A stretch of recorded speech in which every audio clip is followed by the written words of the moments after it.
Can't have you fidgeting around. Get ready. She'll come and slap your Hey, hand with a ruler. in case you haven't noticed, she's a little, Wire. I had some regular she had coffee. a double shot or something before she came in here. Had some regular coffee Of earlier. coffee or something else, I'm not sure which. Okay. I would like to call this meeting to order of the Oldham County Board of Education. It's February 22nd, 2021, and we are at the Arvin Education Center. The first item of business, Superintendent, is to approve the agenda. Do you have any corrections or additions for us, sir? No, ma'am, the agenda is good to go.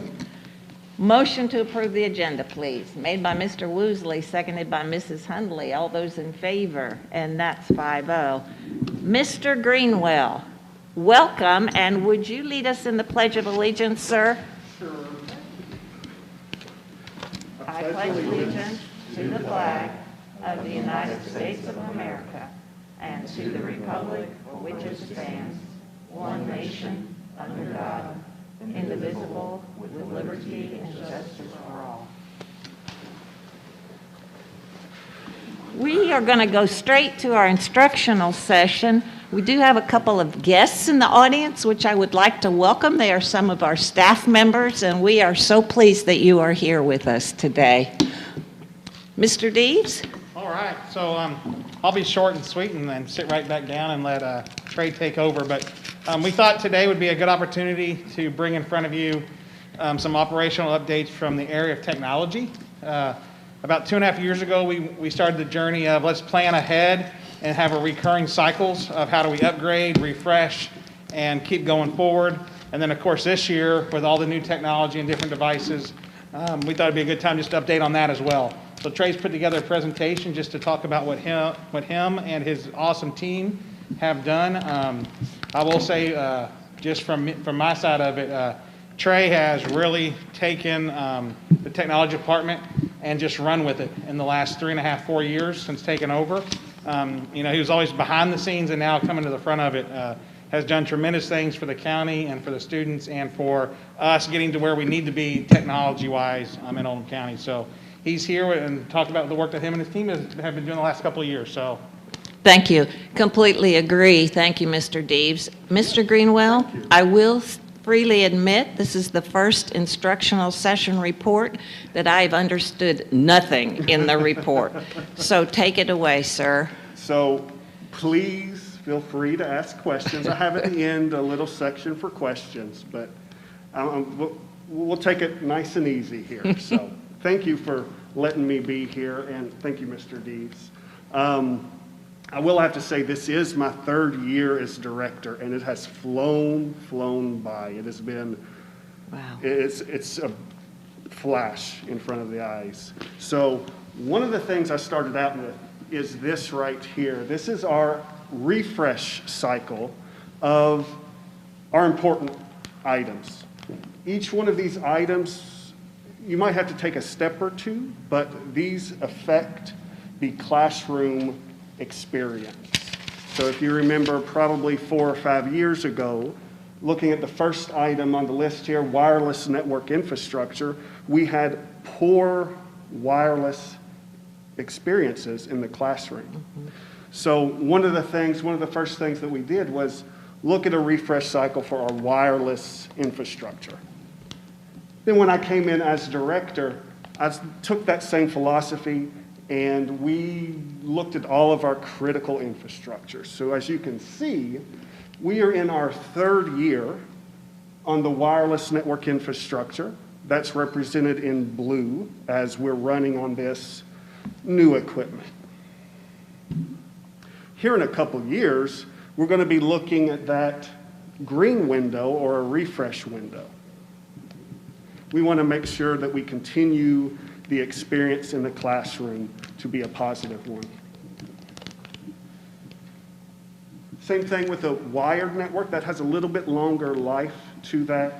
So a few years after we look at our wireless or start our wireless refresh, we're going to start looking at our network refresh as well, or wired, excuse me. The one item to note up here that I want to point out is the safety and security infrastructure. That's as it relates to technology. Servers in the background, things of that nature.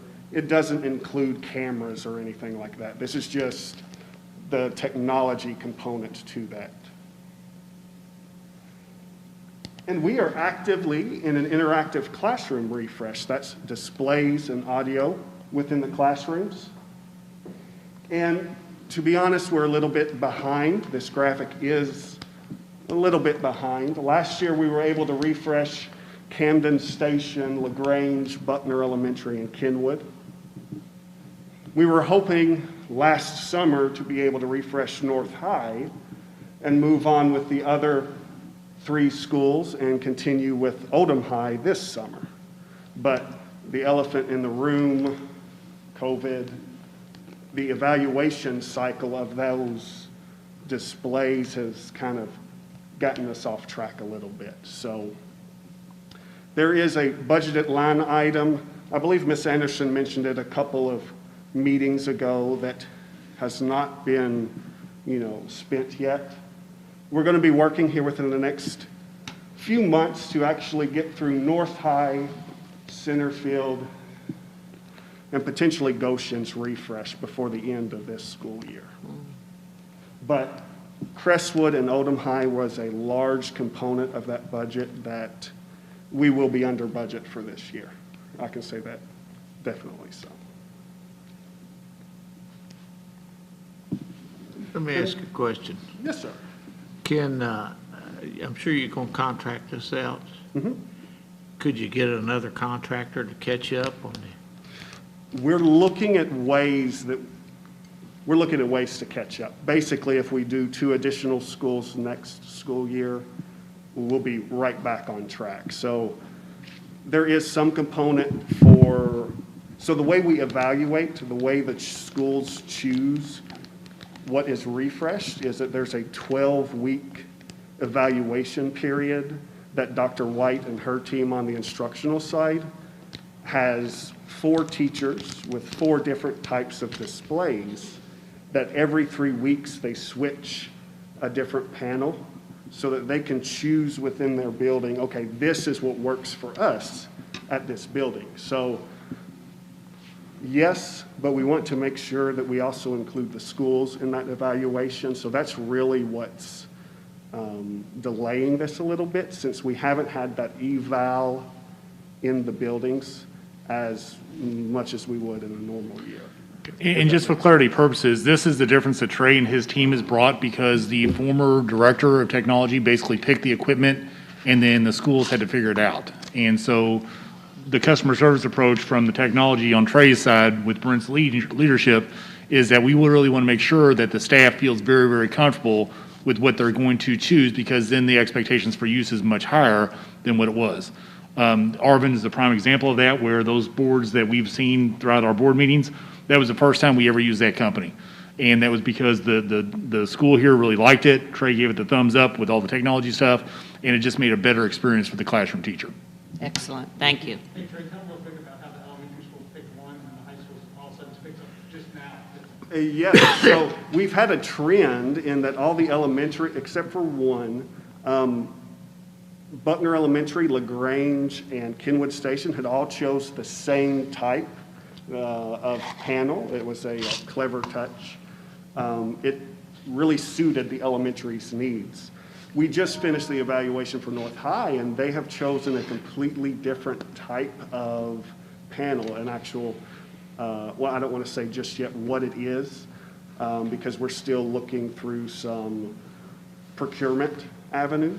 So I'm going to hold off on saying who that is, but they've chosen a completely different type of panel that kind of shows that this is a one-size-fits-all. It doesn't apply there. Doesn't work.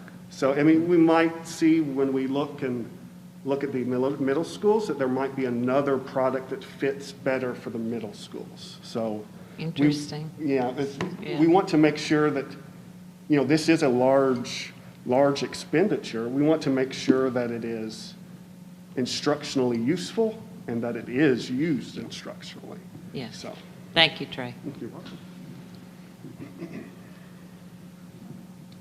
Moving on, a little bit more numbers here. This is a report we send to KDE every year. This is the Technology Activity Report. This represents $5.35 million worth of purchases for last fiscal year. This isn't just my department, it isn't just the district. This is all schools and all purchases throughout the district. On the next slide, I have an actual detailing what each of these components are, each of these slices of the pie. I didn't want to put it on this graphic because it just gets too messy to read. One of the items I want to show here is if you see this light blue, the fiber connections to the schools. Yes, that one right there. That represents $362,000 worth of fiber connections to the school. That's for one contract. And this was for fiscal year 20. So we're on track of spending the same amount for the remainder of this year. But starting July 1st, that is going to go down to about $118,000 a year. So that is roughly $250,000 savings for the next 5 years. So that equates to about $1.3 million over the next 5 years worth of savings. Thank you. So that just highlights of what we're trying to do as, let's not sacrifice use, let's not sacrifice what we have, but let's be a little bit more efficient. Let's see if we can renegotiate contracts where applicable. Excellent. And then again, this is just for each of those slices of the pie, I have that detailed out for you.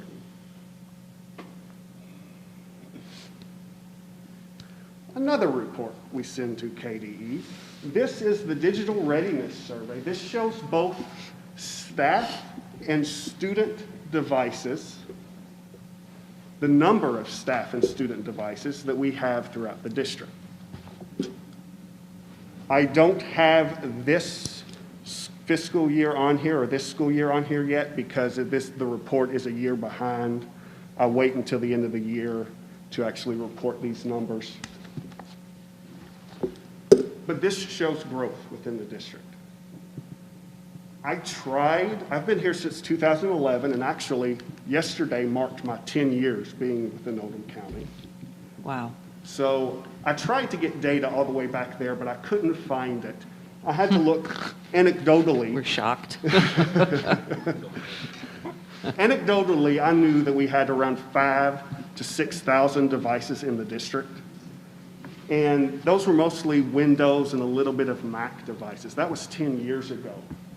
And you can see if we pull up into last fiscal year, we're around 14,000 devices in the entire district, both staff and student devices. So we've grown significantly over the last 10 years. So, Mr. Greenwell, Yes. This chart begs the question why we had a decrease in staff devices because we have not had a decrease in the number of staff in the district. So there are 2 points I want to kind of bring up here. Some of this information I'm working to actually drill in on because I've noticed discrepancies such as this. I want to make sure we're reporting accurately to the state. One of the possibilities that I've started to look at is we've started to consolidate. Instead of having 2 or 3 devices, we might have fewer devices for, say, myself. Instead of having 2 or 3 devices, I've potentially gone down to 1 device. That's a potential, but we're looking into why some of these numbers in previous years don't line up. Thank you. But I wanted to be transparent in what we're reporting. Yes, thank you. Another graphic that shows growth a little bit is these are new devices we've purchased each year. So these is just additional devices that we've had come into the district. I wanted to specifically show this with this year's numbers. We have already purchased around 1,900 devices this year, but we have only received we are still waiting on 888 of those 1,900 devices we've purchased. Unfortunately, it's not our vendors, it's our manufacturers that have a large backlog with not just the educational world purchasing Chromebooks, which is the vast majority of this. The business world has started purchasing Chromebooks as well. Does the elementary schools go through you, and the high schools, they want to purchase also? Yes. So we can stay consistent? Yes, no matter what funding source that comes through my office. And we do have, right now, 3 different models to remain consistent. Just as we found with those interactive classroom devices, maybe this type of device better suits a certain level than the other. So, but to answer your question, yes.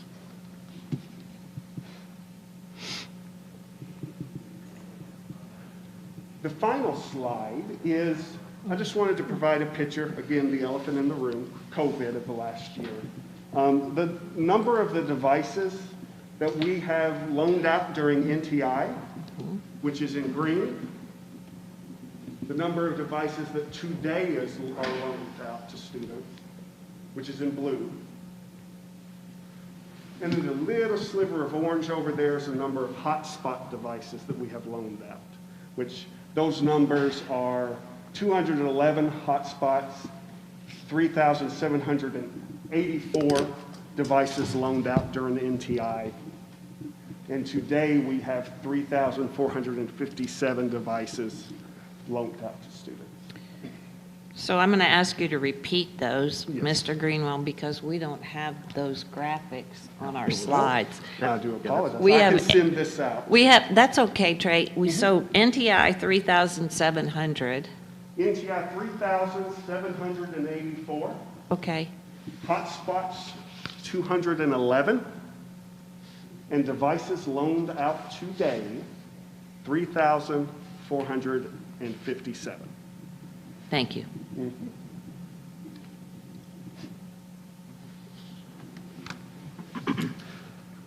So on the hotspots loaned out, we originally were anticipating about 100 hotspots that we need to loan out.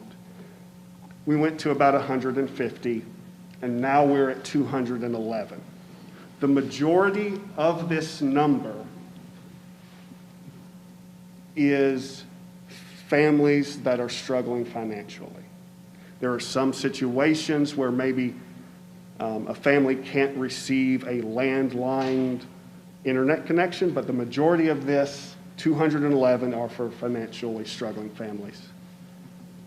In turn, you may remember the last mile grant that the state had given to school districts.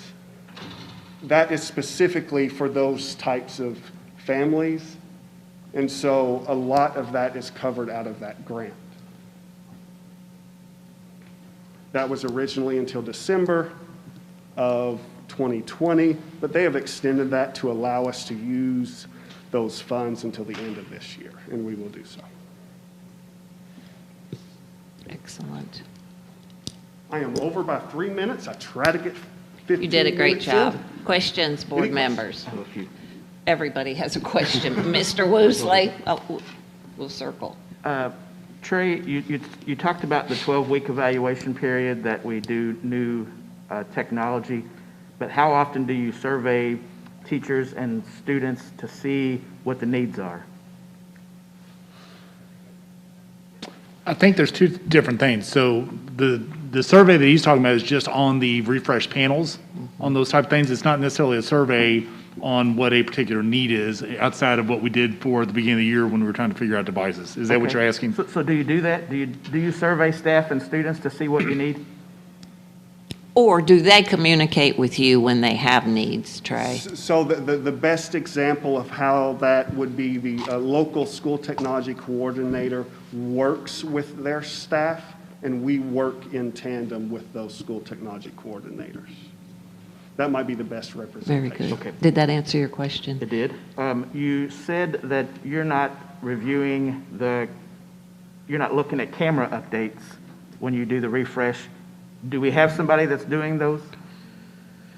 Brent is? Okay. Yeah, that falls under the facilities. Facilities. Okay. Mr. Greenwell's responsibility takes up at the box when it turns from wires to ones and zeros. You spent about $18,000 in training for staff. Are we training them on how to use the equipment once they get them? So Dr. White's, well, that $18,000 worth of PD could be, yes, the short answer is yes. Dr. White and her team do a tremendous job in facilitating specific PD measures. So, and once again, because it's been a while since we've updated, we, about 3 years ago, I guess, we came up with a split in the technology department. Trey's the hardwire stuff, Dr. White's the instructional piece. And so Dr. White, Lauren Rotage, and Rosalind Manning are the ones that are running the PD. So they're the ones that are doing all the Google certifications and all those other type of things as well. So that 18,000 isn't that side? No, It's I'm just saying, but okay. just keep in mind, as far as the level of PD, a lot of times that PD for the boards and stuff, that will fall into the TIS's realm. Okay. We had professional development as 18,000. That just didn't sound enough, so. You have 12,292 devices in the district for students. We have 13,000 students. How come we don't have one-to-one? That is a very good question. I will have to, that's a multi-layered question that I don't know that I'm prepared to answer right now. I will point back to making sure the numbers we report are accurate. I will say there is some degree of error that could potentially be in these numbers, but I want it to be transparent in what we present to KDE. And the answer about one-to-one might be a little bit more of an in-depth conversation, but I don't know that I'm prepared to answer. Yeah, and I would say some of those computers also are like on a cart or in a classroom, and so it shows as it, but it's not for one-to-one for every student takes it and carries it with them like a laptop or Chromebook. We haven't decided as a district we want to go there yet.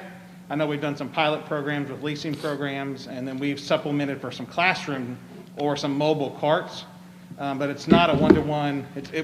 Just because we have 12,400 doesn't mean that every kid's going to have one, because you might have a classroom in a business room or a couple here that have 30 or 40 in a classroom that are fixed to just that classroom. And last question, you had $900,000 for human capital, which is about 20% of the budget. So is that your salary or the whole department? I mean, I know it's not your salary. His but- salary. Congratulations, Mr. Greenwell. I have a formal complaint to file with the board at this point. Is it everybody in the technology section's salaries? It does not just include the operational side of technology, but it includes the instructional side of technology, Dr. White's team, as well as all the schools' portions, what it takes to support technology on the human capital side, that's that number. Okay, so your numbers are just kind of all intermingled here, so. Yes, and I can detail that out a little bit more if it pleases the board, but that's how the KDE wants that. Well, I just want to make sure I'm comparing apples to apples, Yes. because we're not here, so. Okay, that's all I got, thank you. Thank you, Mr. Woosley. Mr. Kehoe, did you have a question? So you may not be able to answer this from a security standpoint, but do we have the technology out there from a camera system to remotely look into a certain location from that school or from another area? I think that might be best answered That's what I in a think. non-public setting. And then one other thing, And I think Kevin touched on it a little bit earlier, with NTI and VLA going on, is there a wish list for any server capacity that you may want in the future? You're asking for a wish list. Can I go back to that human capital? That's probably also not a response you want to Another share. formal report here, no. Yes. I think we're coming to the point of the number of devices, you know, we're coming to a tipping point of growing in the last 10 years, increasing devices, adding more applications into the department. I think we're at a point that we might need to look at the support structure again. I'm not here today to talk about staffing, but before we go to a one-to-one type initiative, we would really have to look at, can we support that from a human capital side to be successful? And not just on the operational side, but the instructional side as well. Within our schools, et cetera. Ms. Hundley, I know you had a question. I did. Can you go back to the pie chart? To the pie chart. And can you click on printing? Printing. Yes, 406,000. So what all is entailed in that? I just find it a little ironic that technology spends that much on printing stuff. That's 3 cartridges from Office Depot. The colored ones, obviously. Exactly. Thank you, Mr. Woosley. So no matter what funding source, it's included in this report. So that includes all the copier contracts. That includes all the toner. That includes all of the inkjet cartridges. We have really cut down on inkjet printers itself. It does not include any paper, but it includes all those little ancillary costs The equipment. associated. For every building in the whole district. For every building, yes. So as we've talked, as Mr. Gravis came in, maybe 2 instructional sessions and talked about frontline, one of the things that they're piloting right now is instead of getting a sheet of papers for the ATWs, it's all electronic, which is going to then cut into that as well. So we are, as a district, a little bit behind the times as far as the technology applications, but I think Trey's hit on the head. One of the things that Brent and I talk about on a regular basis is we have to have the support personnel to be able to make all those things happen. And so doing the Frontline Central that you all approved to do is going to end up saving some money when it's all said and done and free up people to where we don't have some of those same things. So it's a process, to say the least. But I wish so badly, don't wish it. I live in fear if this pandemic would have happened 6 years ago, what this district would have faced with the technology infrastructure that was in place. It would have been horrendous for everybody. So not that I like a good pandemic to remind me how lucky we are, but we're extremely lucky to have Trey and his group of individuals in his department that have been very frugal with the money, but also have really extended the bang for the buck and really have allowed a lot of technology to come into play that was not in play 5 years ago. He says 10, I'll just use 5 because that's my point of reference. When I got here, the district was not allowed to use Chrome as a browser. And it was just a completely different mindset as far as how we were going to service technology. And Trey, once again, took over and has shifted that 100% where it's very customer friendly. Has done a tremendous job this year with the technology challenges that we face not being one-to-one and just problem solving with schools and managing broken Chromebooks and replacement Chromebooks and hotspots and everything else. I mean, I can't imagine, I know I've had a lot of job stress. He's had a ton of job stress because of all years, technology glitches have shown, and it's been pretty seamless with what they've done. So, thank you. Thank you. Any further questions, board members? Mr. Dodson? I completely agree with the superintendent's remarks, Mr. Greenwell. And we hear it repeatedly when we are in buildings about the huge improvement in our technology in schools. I remember not that long ago when we would visit schools or we had our reports from site-based councils, and the biggest concern was the technology and the lack of support, and people had to go out in the halls to use their computers, et cetera. And so it has been remarkable what you have achieved in that department in 3 years with, as the director of the department. I know you've been there longer, and that's hard for me to believe, but 10 years. But we thank you. We thank you, Trey. And when manpower becomes an issue, the board needs to hear that. Well, thank you all. So, thank you, thank you, thank you. Thank you to Mr. Deves. And we are going to move along, Superintendent, with our agenda. I believe it's time for the Treasurer's Report. Miss Anderson, come on down.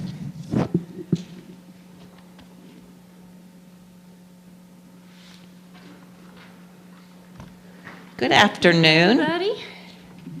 And I would like to add a little plug for Trey, and that is he has been a big help in the finance department testing out different Munis applications that I want to try to get some efficiencies. We did the purchase rec last year. We tested it out in Trey's department and decided the best route to go, and that is another one of those places where we are going paperless. Of course, the pandemic also pushed us towards trying to go direct deposit more frequently with our checks, less paper, less ink, less stamps, all good things. So Trey's been a tremendous help in the finance area as well. Thank you for saying that. All right, so we are looking at the Treasurer's Report for the month of January, and this begins on page 11. The first section is cash. We began with the beginning balance of $70,732,000, and we have an ending balance of $68,405,000. So again, we're back in the spending more than we bring in, which is to be expected because of the amounts that we brought in previous months in November for property taxes. So our ending balance in governmental funds is $64.5 million, and that is the bulk of that $68 million. In the next section, we've got the bonded construction funds, and we largely have no activity in there. We're just bringing in some interest on some remaining money. On the following page, we have the detail by fund. Again, we've got just a slight negative amount in the special revenue fund, and we will be requesting reimbursement on that shortly. On page 13, we have the historical trends for certain accounts. And on this first line item, you see the general fund revenue. And as we go across, we see fiscal 21 at $63,457,000, and that is a drop from prior year of about $878,000. We're still slightly ahead of the prior year, but I will talk about this drop in revenue when we get to the next page. On the following line, we've got general fund salaries and benefits. Focus on this because that is the bulk of our expenses. If we look at fiscal 20, that did include, by this month, our $2 million fringe benefit cost, which had we not had that, we'd have been at $35 million. So you can see we're still showing an increase in those salaries. So it's kind of got us in a difficult situation with revenues going down and salaries going up. In the next section, we've got some of the specific taxes. We've got the bulk of the property tax in. Our PSC, property and franchise taxes, will be coming in February. We've got some amount coming in. Delinquent property, we are above budget on that. Motor vehicle, we can continue to see a nice increase in that. Utilities, it goes up and down depending on the month we're in and who submits their money. SEEK program, that final line item, you can see at $22,100,000, we are $300,000 less than what we were in the prior year. Mm-hmm. The next two sections are the building fund and the capital outlay fund, and we are right on target with those. The following page outlines the revenue items by line item. If we look at this first line item, property taxes, we are up $1.1 million, which is slightly less than we kind of expected. The next line item, the franchise tax, we are going to see an increase come February. Let's see, the omitted property tax, the 1191, We're showing a 0 there, but that money is just coming in a little late. We'll have that in February at $107,000, so we're on target there. The other one, let's see, the 1920, the contributions, we have had a very generous community this year, trying to help us out with electronics and any number of other things that they're trying to help us out with. We really appreciate it. Let's see what else we got here. We talked about the SEEK, and then if we go down to this 4810 account, Medicaid reimbursement, this is another casualty of COVID. Without having the kids in class, the ECS program has not been able to bill Medicaid for that face-to-face work that they're doing with the kids. In talking with Nikki, it does not look like they're going to be able to recoup that this year. So we're looking at a $200,000 to $300,000 loss on that from what we normally have. Let's see, and then the final one, sale of surplus equipment. We're going to see a nice little increase in that. It's not going to make up for some of these other shortfalls, but that's coming in February, about $20,000. So overall, as we look fiscal 21 to fiscal 20, we're seeing a drop in revenues about $800,000 year to date. All right, on page 16, we begin our expenses, and I included this extra piece that y'all requested at the end of all of this, and that shows those monies that were transferred out of the general fund as SEEK replacement and have moved to Fund 2. So as just a quick reminder, we've got some of those in those professional fees and technical services, tax collection. We've got them also in insurances. We've got them in some software costs from Trey's area, and we've got some pulled out from Brent Bohannon's area as we looked at some capital investments. On page, let's see, 21, we've got this interactive flat panel device that Mr. Greenwell was referencing, and that's $1.1 million, and that was that refresh cycle that he said we were going to get back on track on for the most part. Which item is that, Ms. Anderson? It is 065-200. We've got a budget of $1.1 million on page 21, and so far we've just spent $8,000 in there. Thank you. So that's the piece he's wanting to keep on track so that we don't get too far behind on that. And then again, on this following page, we're short in the technology or the CapEx equipment.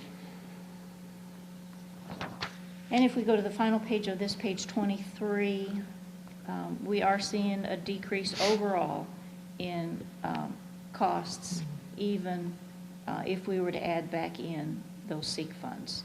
So that is good. So overall, we found some places to save. They are, for the large part, related to COVID, utilities, diesel, travel, PD, things that we will have to resume. All righty, on page 29, we've got the bonding report, and that has not changed. On page 30, we've got the balance sheets by fund. Nothing special to call your attention to this month. And the income statements are on page 44 by fund. And that concludes the treasurer's report. Excellent. Questions, board members? So motion to approve the treasurer's report, please. Made by Ms. Hundley, seconded by Mr. Woosley. All those in favor? And that's 5-0. Thank you, Ms. Anderson. Let's talk about bills and claims, ma'am. Bills and claims begin on page 99, and this is the list of activities since we last met. We've got 932 invoices and $5.2 million in costs. Again, you can see we're slowing down on the construction project payments. And if we compare our counts this year to last year, we were paying almost 1,500 invoices last year and 6.8, almost $6.9 million in expenses. And then following that are the checks that we have written and some descriptions that go along with that. Yes. And that concludes this piece. Thank you. Questions regarding bills and claims? All right, motion to approve bills and claims made by Mr. Dodson, seconded by Ms. Hundley. All those in favor, and that's 5-0. Thank you, Ms. Anderson. Thank you. Board members, it's been a busy period of time, and we are not through the month yet. We have 5 sets of minutes to approve. The first are from January 25th, the regular board meeting. Any questions, comments, changes? Motion to approve, please. Made by Mr. Kehoe, seconded by Mr. Woosley. All those in favor, and that's 5-0. Suzanne wasn't here. Well, then that would be 4-0. Thank you, Ms. Hundley. Nice try. You were with us in spirit. February 2nd was a special called meeting. Corrections or additions? Motion to approve. Made by Mr. Dodson, seconded by Mr. Woosley. All those in favor. And that would be 5-0. We were all here the rest of the period of time. February 4th, another special called meeting. Corrections, additions? Motion to approve. Made by Mr. Kehoe, seconded by Mr. Woosley. All those in favor, 5-0. February 8th, special called meeting, corrections, additions. Motion to approve, made by Mr. Dodson, seconded by Mr. Woosley. All those in favor, 5-0. And February 9th, a special called meeting, corrections, additions. Motion to approve. Made by Mr. Kehoe and seconded by Ms. Hundley. All those in favor, and that's 5-0. Are you tired yet, Superintendent? Woo. Worn out. Sir, we are ready for your notice to the board of personnel actions. So the report is included in your board packet. There's really nothing outstanding or outrageous or unusual about this month's report, so we'll take it as it is. Yes, sir. Thank you. And we are ready for the consent agenda. Your recommendation, sir. Approve the consent items as presented within your packet. So we have consent items A through D. Motion to approve, please. Made by Mr. Dodson and seconded by Mr. Woosley. All those in favor? And that's 5-0. We are ready now, Superintendent, for recognition, sir. When we actually had live human beings, it was the favorite part of the night. It was. But now that we don't have live human beings, it will be my second favorite part of the night. We do not. Tonight, we're going to recognize the 2021 All-State Instrumental Ensembles. This year, 26 individuals have been selected to perform in All-State Instrumental Ensembles. These students have spent numerous hours honing their craft and auditioned with students across the state to secure their spot in All-State Concert Band, All-State Symphonic Band, All-State Orchestra, All-State Commonwealth Orchestra, All-State Symphony Orchestra, and All-State Jazz Band. These students have worked hard and achieved some of the highest honors that can be attained by a high school band student. And let me tell you, this year a lot of this was done remotely, which is exceptionally challenging, and our band directors did an awesome job throughout the county. Those that have been recognized for All-State Concert Band from OCHS: Olivia Head, Cassandra Barrett, Abigail Harden, Cecilia Reed, and Jeremy Richards. From North Oldham High School: Jacob Davidson and Graceland Jack. From South Oldham High School: Jaden Rossenberger and Zach Ginder. Will you all join me in congratulating those students, please?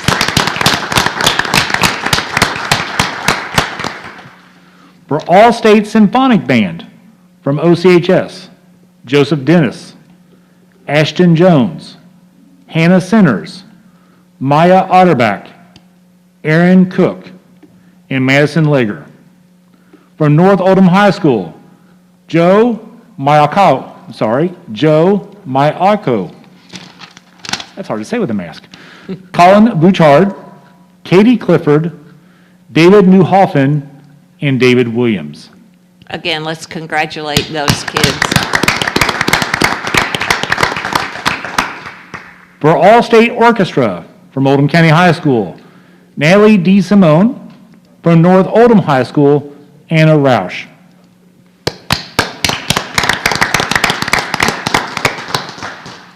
All-State Commonwealth Orchestra from South Oldham High School / Kappa: Dylan Bond. Awesome. From All-State Symphony Orchestra, from NOHS Kappa, Bryce Cahill. And from OCHS Kappa, Broderick Reed.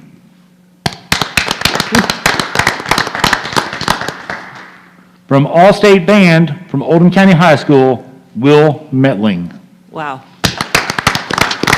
Once again, a nice round of applause for all these wonderful musicians and their teachers that have put such a hard effort into a very bizarre year as they qualify for these massive competitions. So, Awesome.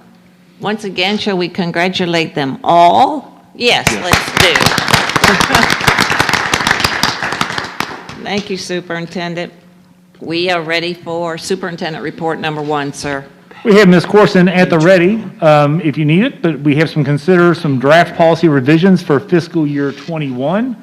The only one that looks like that's up tonight is the school calendar. Ms. Corson, do you have anything that you want to add to the revisions? This is a follow-up from the instructional session, I do believe, 2 months ago. Thank you, and welcome, Mr. Deves. Thanks. Okay, so what we have in front of you today is just really, we're coming back from the instructional session we spent about an hour and a half on with myself, Stephanie, Mr. Gravis, and Ms. Fowler. Oh, and Ms. Fowler, sorry. You can take the mic with you, Mr. Deves, but And then also Ms. Corson and Mr. Schultz were on this committee as well. And it's really a 4-year project on how do we continue to get our salary schedules and our pay in line for different classification of employees. And we know there's still more to come, but we presented 3 to you that day, and we're bringing 2 to you today for approval. The first one is the MAG study. That is the one that touches a lot of classified staff, and we're asked to take effect for fiscal year '22, which really would start July 1 of this year and go through the whole '21-22 school year per se.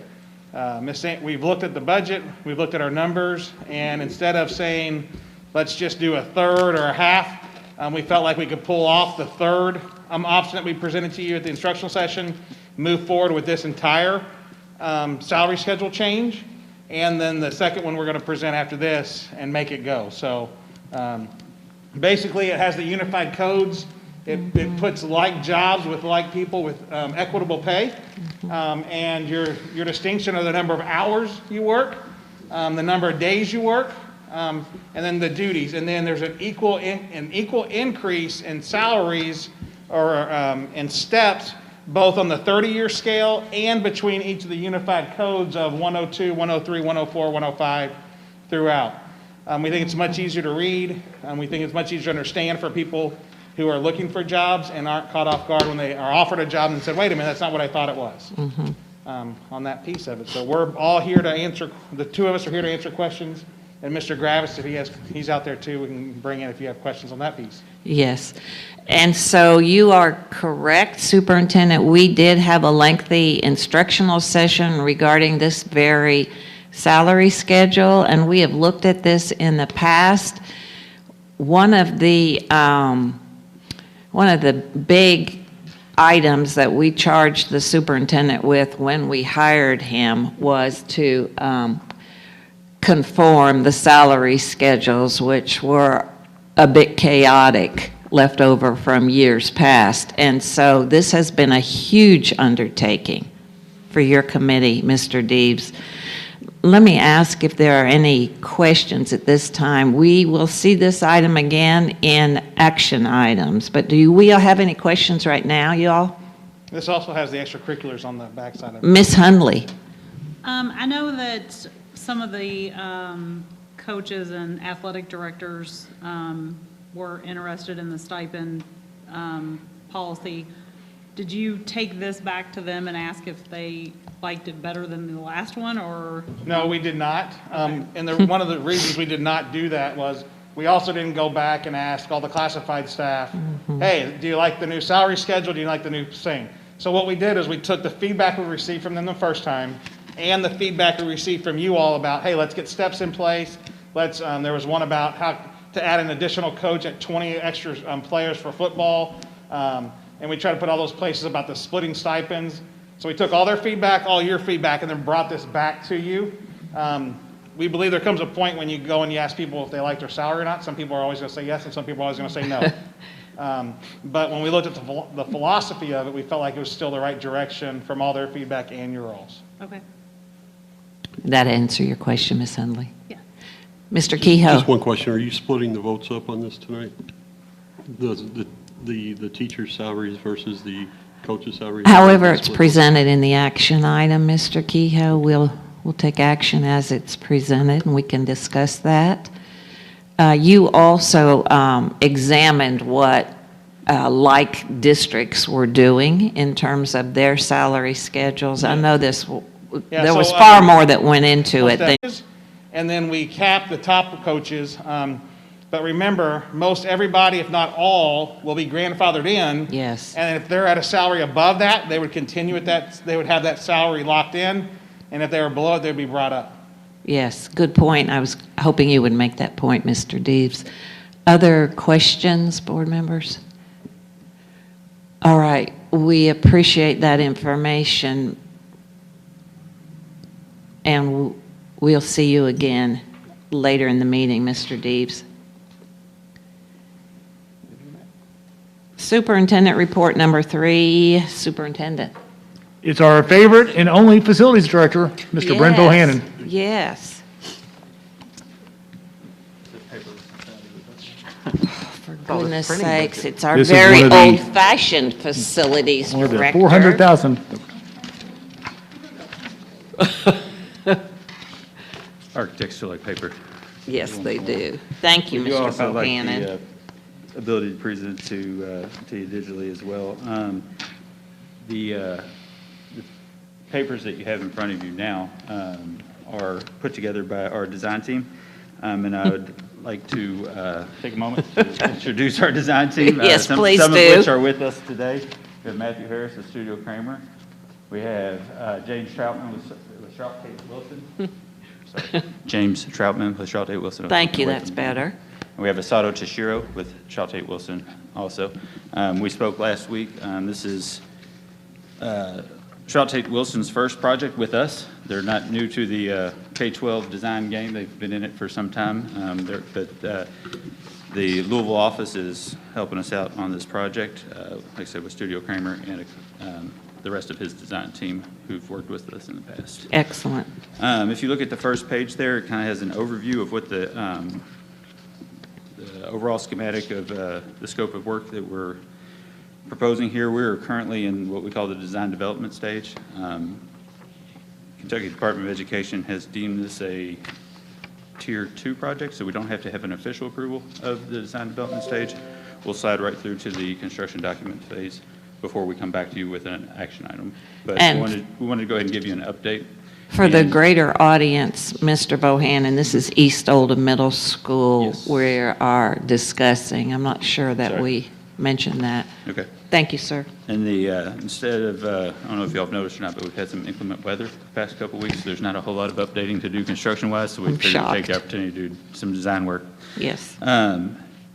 Yes, at East Oldham Middle School, the addition slash renovation project, and if you identify the items marked in red there as the things that will be renovated, the lines at the cafeteria and entryway there is replacing the failed hollow metal window frames with aluminum storefront systems.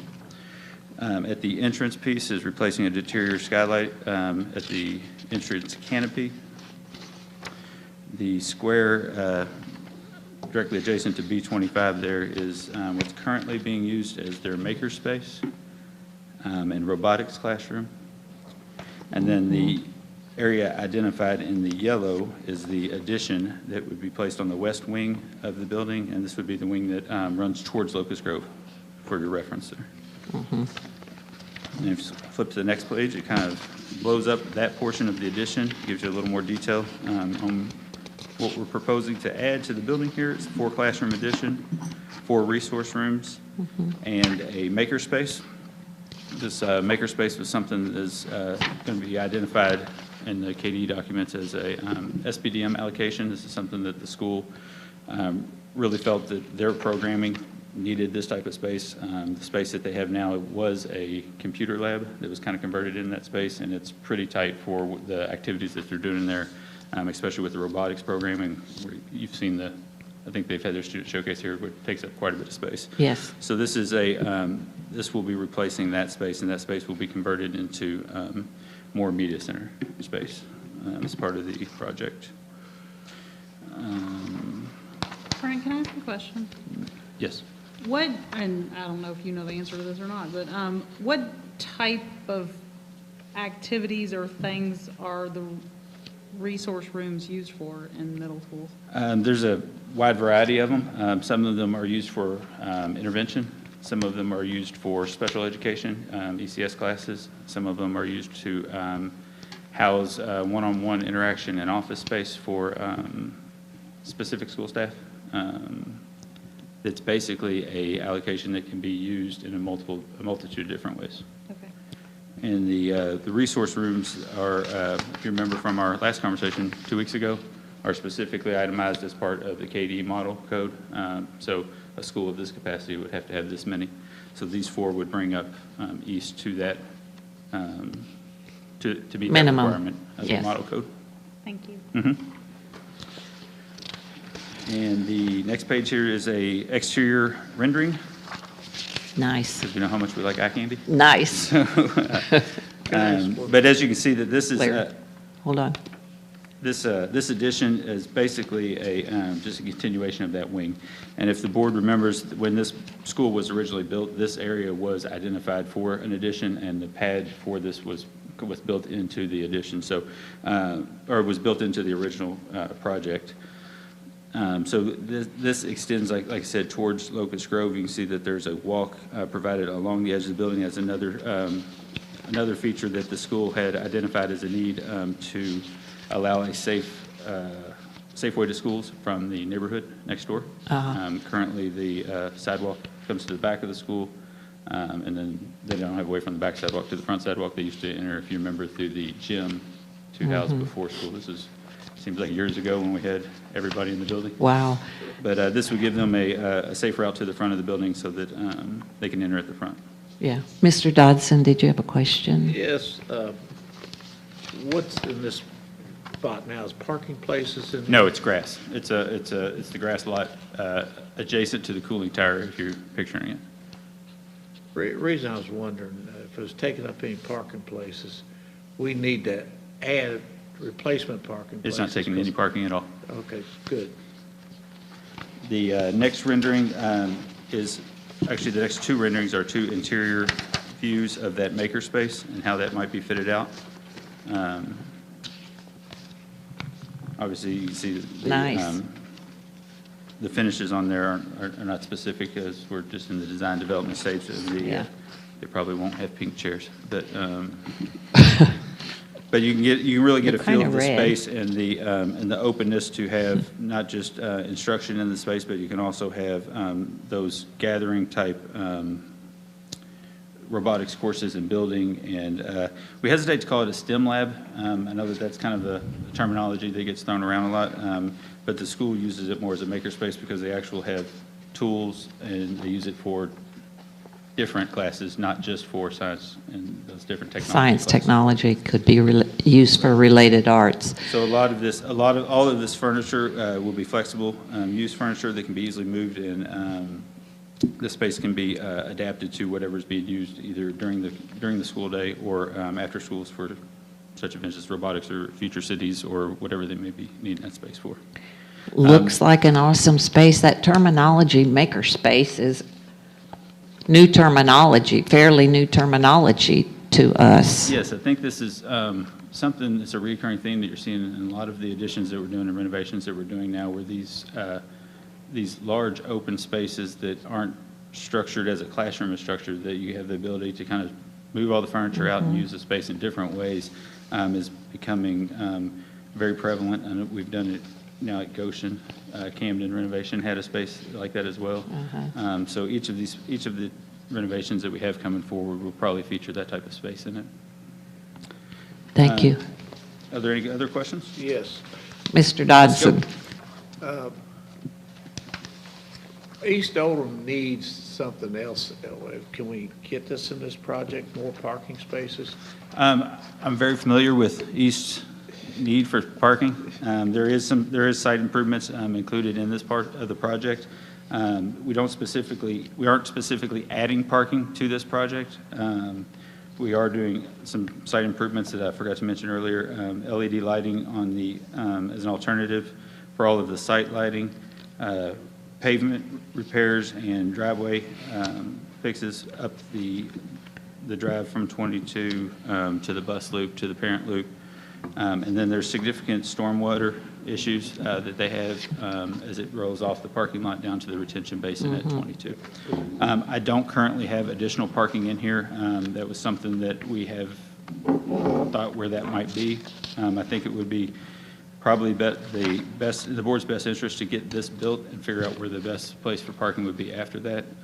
There's going to be a significant amount of layout space from the construction that's probably going to be utilizing the grass areas around this. I think that schedule-wise, that we're well suited to do this during the school year with having minimal effect on it, on school traffic and the flow pattern. But I do see by the time we're done doing work at East to have another parking lot somewhere. Because someone's going to get hurt walking from the top of the hill when they have events out there. They Right, walk parked down along the bottom roadside. to the top. It's crazy when they have a big event. You're right, Mr. Dodson. But we face that problem at much all of every our school. schools virtually.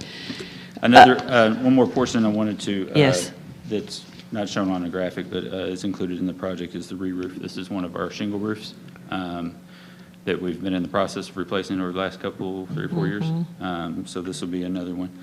Depending on how we shake out as far as budget, we'll kind of determine how much of the roof we do in chunks. But by the end of the work out there, it should be a metal roof similar to what we've done at Goshen, Buckner in the past couple of years. About time. What's the Chasing shingles on top of construction hills. year on this school? I still consider it one of our newer schools. It is one of our newer schools, but capacity-wise, it gives us the ability to add on to it. And the shingle life is reaching near the end of its life. Do you So remember it's the probably year? It's about 15. 12 or 15 years old, Yeah. I would say that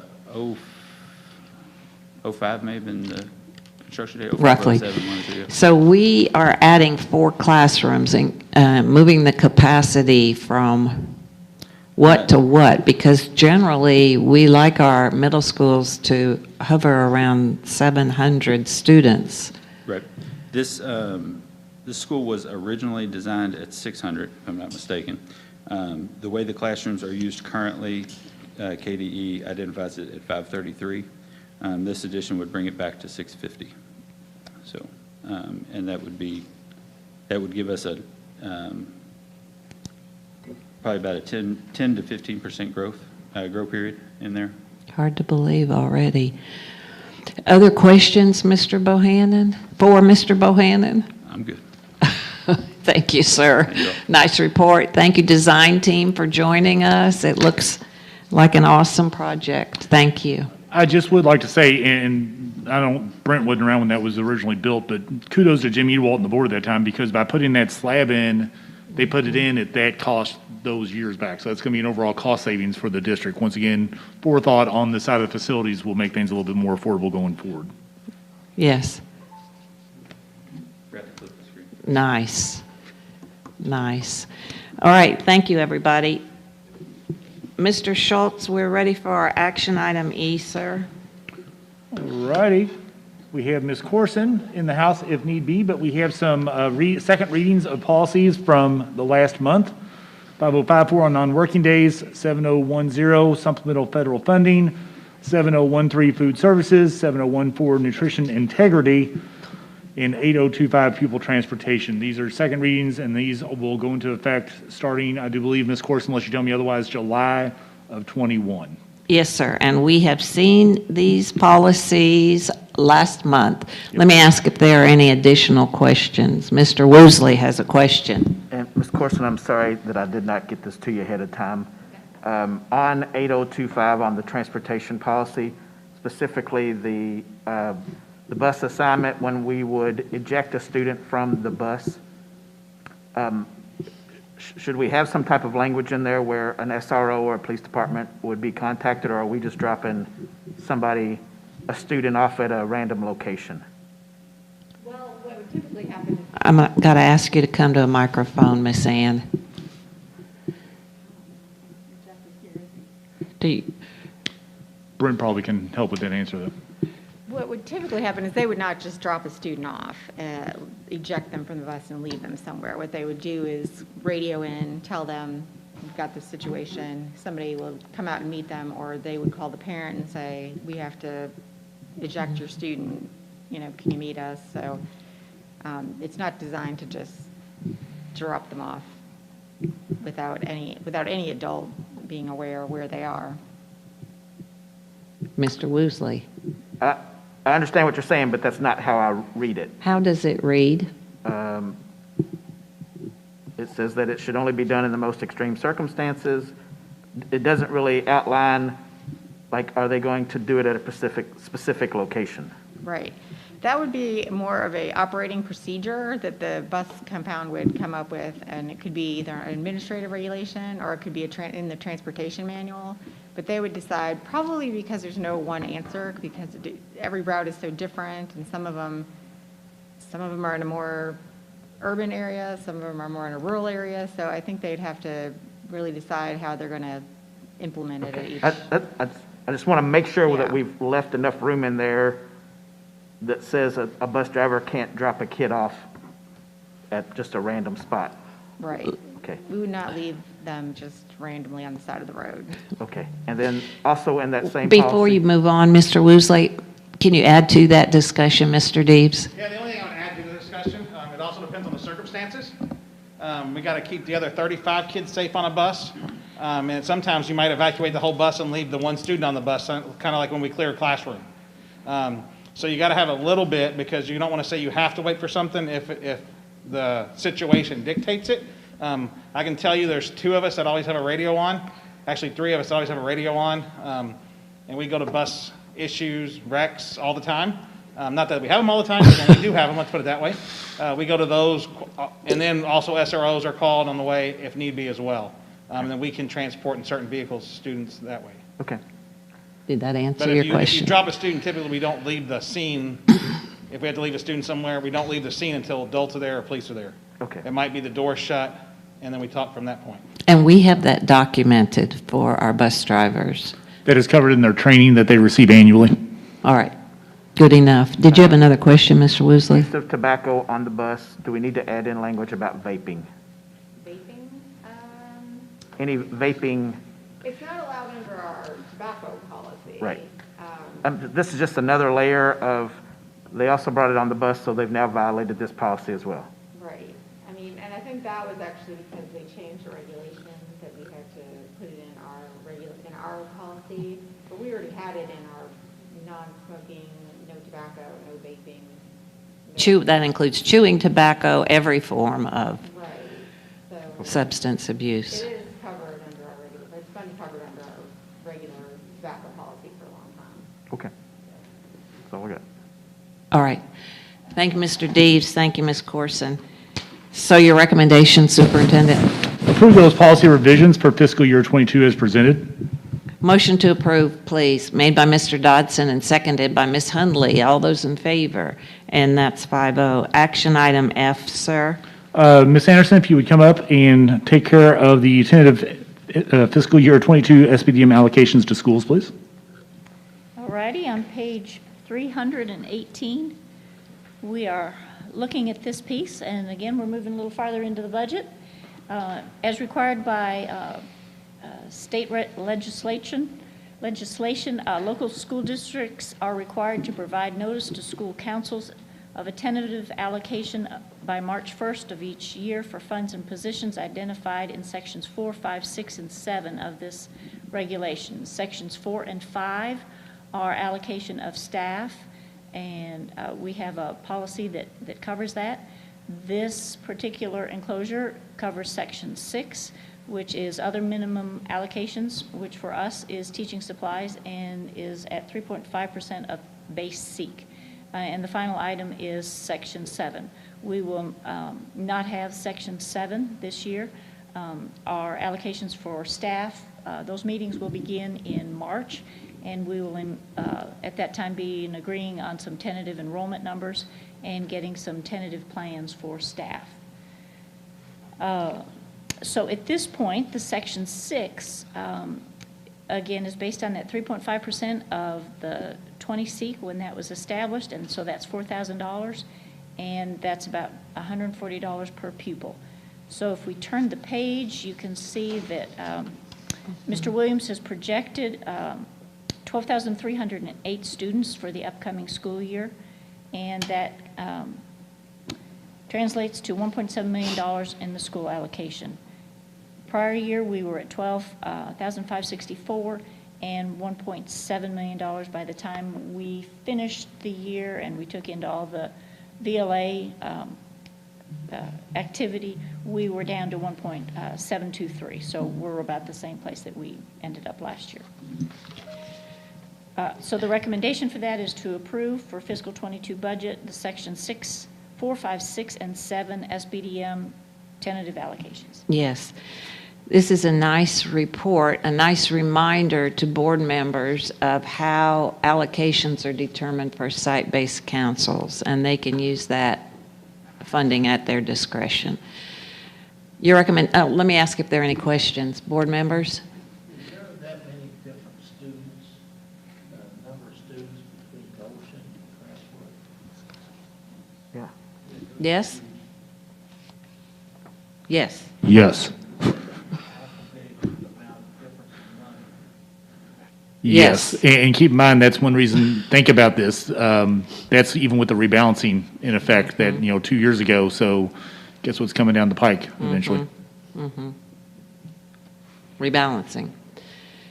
So we'll create, when we go into the March meetings, we'll have another estimate for what this enrollment is, and this will be the principals weighing in with Mr. Williams to determine that, and then we will get a final number in October after school has begun, and then we will do the final allocation. One thing, I know they give us the amount, the percentage and everything, but one thing I don't understand with this is the state's really not looking at this because of the fact that some schools need money, some schools need money more than others.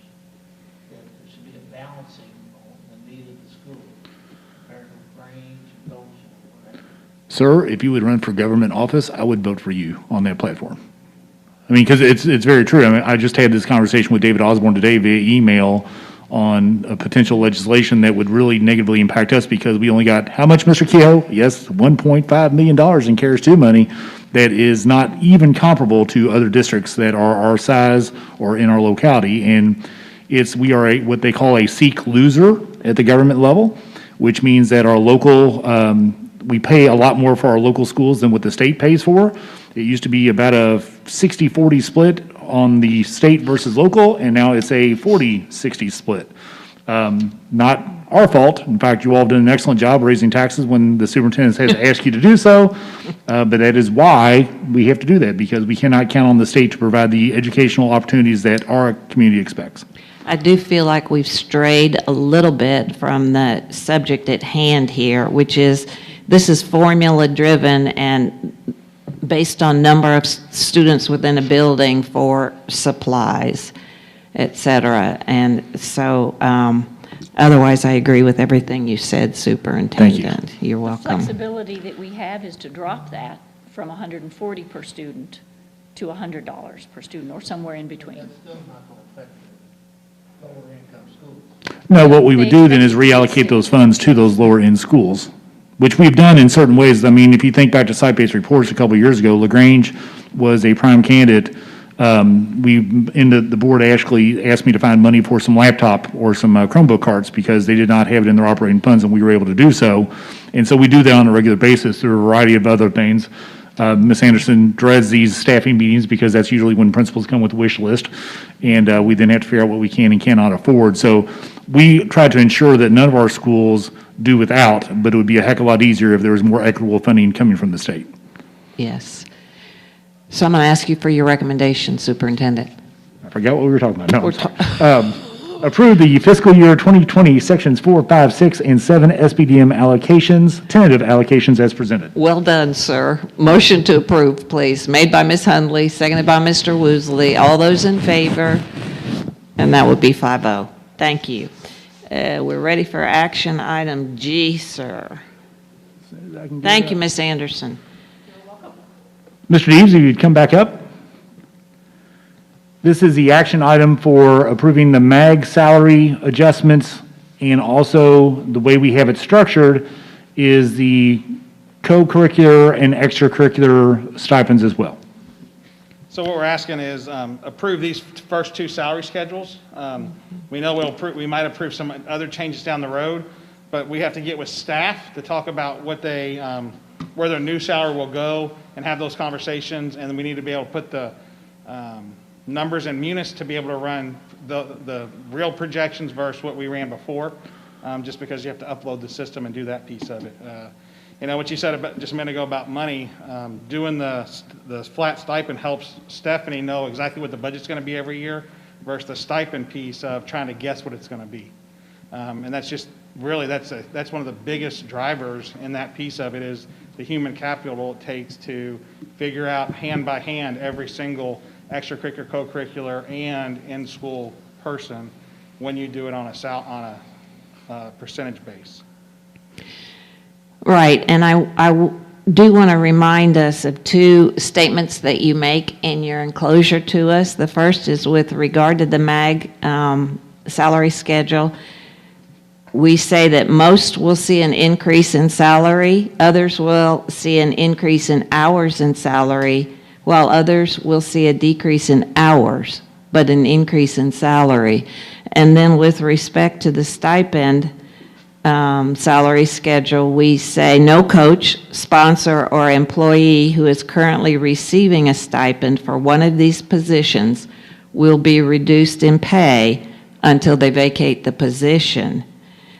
Stipends at or above the salary schedule will be frozen at the 2021 stipend level. So I think that's really important for us to reflect on. Questions at this time, again for Mr. Deves? Mr. Kehoe. I just have one comment. I don't like how it's grouped together. I wish it was separate, so just a comment. Thank you, sir. Your recommendation, Superintendent. Approve the recommendation to adopt the 2021 and 2022 unified salary schedule and the 2021 and 22 extracurricular and co-curricular stipend salary schedule. And just a little bit of editorializing, it's taken us forever to even get to this point, and it's been a labor of love or hate at times, you know, involved getting the MAG group in, understanding what the MAG group said, and then the stuff with the extracurriculars. It does put the district on better financial footing down the road and makes it for a fair and equitable place to work. You know, I said 5 years ago when I had glaring lights on me in the auditorium that we cannot compete with Jefferson County on salaries, but we can compete on trying to be the best place we can be given the financial resources that we have. And this is another example of us trying to be fair and equitable with folks. Thank you, sir. And your recommendation, sir? Approve the recommendation. Thank you. Motion to approve, please. Made by Mr. Woosley, seconded by Mr. Dodson. All those in favor? And opposed? No, abstain. Abstaining? So that was four in agreement and one abstention, sir. Thank you, Mr. Deebs. And where are we? We have action item H, sir. Give me 1 second. Mm-hmm. The following students are requesting early graduation due to hardship. JB is an 18-year-old senior at South Oldham High School. Documents to support this request follow this enclosure for your review and consideration. So I don't usually comment on these enclosures, but this student wants to become a race car driver, this female student, and I am so in awe of this ambition. Any questions or comments, board members? So your recommendation, sir? We will not be able to hire as a bus driver because she won't be of age yet. Y'all should get there Right. much faster, I guess, but approve this recommendation for an early graduation. Motion to approve, please, made by Ms. Hunley, seconded by Mr. Woosley. All those in favor? And that's 5-0. We're ready for public expression. Mr. Williams, there is none. Board members, please review these two information items, the monthly energy usage report and the monthly preschool report. And we are ready at this time, board members, to go into, I lost all my bookmarks. Mr. Woosley, we need to go into executive session. Will you please share why we go into executive session, sir? We need a motion to go into executive session to discuss the following matters. 2 litigation matters pertaining to student injuries, 1 special education matter. The board needs to go into executive session pursuant to KRS 61.810 subsection 1C to discuss litigation preparation under the public disclosure of which would jeopardize the board's position. Thank you, sir. So, motion to go into executive session, please, made by Ms. Hunley, seconded by Mr. Woosley. All those in favor, and that's 5-0. Thank you, everybody, for joining us.